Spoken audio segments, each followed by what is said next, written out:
வணக்கம் நண்பர்களே. April 29, 2026க்கான Nifty pre market அனாலிசிஸ்க்கு உங்களை உற்சாகமா வரவேற்கிறேன். இன்னைக்கு மார்க்கெட் எப்படி இருக்க போகுது, அதோட ஸ்ட்ராட்டஜி என்ன அப்படிங்கறத இந்த டேட்டா வச்சு ரொம்ப டீட்டெயிலா நம்ம பார்க்க போறோம். ஜஸ்ட் நம்பர்ஸா மட்டும் பார்க்காம அதுக்கு பின்னாடி இருக்கிற வியூகளை அக்குவேரா ஆணிவேரா பிரிச்சு மேயலாம் வாங்க. டேட்டாக்குள்ள போறதுக்கு முன்னாடி ரொம்ப முக்கியமான ஒரு விஷயம், நான் செபி ரிஜிஸ்டர் பண்ண அட்வைசர் கிடையாது. இந்த அனாலிசிஸ் முழுக்க முழுக்க உங்களுடைய எஜுகேஷன் பர்பஸ்க்காக மட்டுமே உருவாக்கப்பட்டிருக்கு. இதை அப்படியே ஒரு இன்வெஸ்ட்மெண்ட் அட்வைஸா எடுத்துக்காதீங்க, ஓகேங்களா? மார்க்கெட் டேட்டாவை எப்படி அப்ரோச் பண்றதுன்னு கத்துக்கிறதுக்கான ஒரு முயற்சி தான் இது. சரி, நேரா விஷயத்துக்கு வருவோம். ஏப்ரல் 28ஆம் தேதியோட நிஃப்டி க்ளோசிங் டேட்டா, அதாவது நேற்றைய மார்க்கெட் செட்டப் எப்படி அமைஞ்சிருக்குன்னு பார்க்கலாம். இதுல ரொம்ப இன்ட்ரெஸ்டிங்கான ஒரு விஷயம் நோட் பண்ணீங்களா? நிஃப்டி ஸ்பாட் பிரைஸ் கரெக்டா 23,995ல முடிஞ்சிருக்கு. ஆனா நிஃப்டி ஃபியூச்சர் பாத்தீங்கன்னா 24,081ல ஸ்ட்ராங்கா நிக்குது. ஸ்பாட்டுக்கும் ஃபியூச்சருக்கும் இடையில இருக்கிற இந்த கிளியரான டிஃபரன்ஸை நம்ம கொஞ்சம் உற்று கவனிக்கணும். இந்த டிஃபரன்ஸ் என்னன்னு கணக்கு போட்டா நமக்கு ஸ்ட்ரெயிட்டா 85 பாயிண்ட்ஸ் பிரீமியம் கிடைக்குது.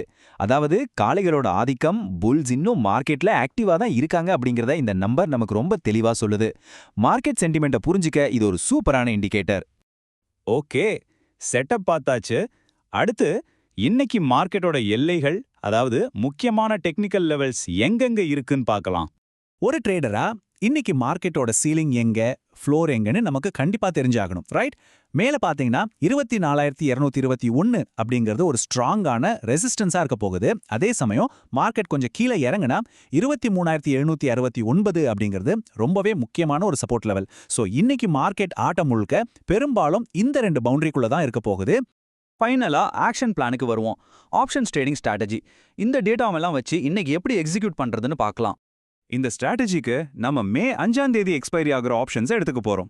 கரண்ட் மார்க்கெட் நிலைமைக்கு ஆட் த மணி, அதாவது ஏடிஎம் ஸ்ட்ரைக் பிரைஸ் ஆன 23,950 அப்புறம் 24,000, இந்த ரெண்டையும் உங்க வாட்ச் லிஸ்ட்ல போட்டு மானிட்டர் பண்ணுங்க. இன்னைக்கு நம்ம ஃபோக்கஸ் முழுக்க இந்த ரெண்டு ஸ்ட்ரைக் பிரைஸ் மேல தான் இருக்கணும். இப்போ எப்படி ட்ரேட் பண்றதுன்னு ஸ்டெப் பை ஸ்டெப்பா பார்க்கலாம். ஃபர்ஸ்ட், மார்க்கெட் மூவ்மெண்ட் மேல போகுதா இல்ல கீழே வருதான்னு பொறுமையா வாட்ச் பண்ணுங்க. அப்படி ஒரு கிளியர் மூவ்மெண்ட் கிடைச்சா நாம செலக்ட் பண்ண கால் அல்லது புட் ஆப்ஷன் அதோட டார்கெட்டான 85ல இருந்து 225 பாயிண்ட்ஸை தொடறதுக்கு நிறையவே வாய்ப்பு இருக்கு. ஆனா இதுல ரொம்ப ரொம்ப முக்கியமான ஒரு ரூல் இருக்கு. Minimum 25 points strict stop loss கண்டிப்பா மெயின்டைன் பண்ணணும். மார்க்கெட்ல ஹீரோயிசம்லாம் வேணாம் பாஸ். ரிஸ்கை கரெக்டா மேனேஜ் பண்ணாம எந்த ட்ரேடும் எடுக்கக்கூடாது. அதுதான் ரொம்ப முக்கியம். சோ உங்களுக்கான கேள்வி இதுதான். நேற்றைய பிரீமியம் டேட்டா நம்ம கையில இருக்கு. சப்போர்ட் ரெசிஸ்டன்ஸ் லெவல் தெரியும். எந்த ஸ்ட்ரைக்கை வாட்ச் பண்ணணும், ஸ்டாப் லாஸ் என்ன, எல்லாமே பக்காவா இருக்கு. இந்த டேட்டாவெல்லாம் வச்சுக்கிட்டு இன்னைக்கு மார்க்கெட்டை நீங்க எப்படி அப்ரோச் பண்ண போறீங்க? அவசரப்படாம சரியான வாய்ப்புக்காக வெயிட் பண்ணுவீங்களா? கொஞ்சம் யோசிச்சு பாருங்க.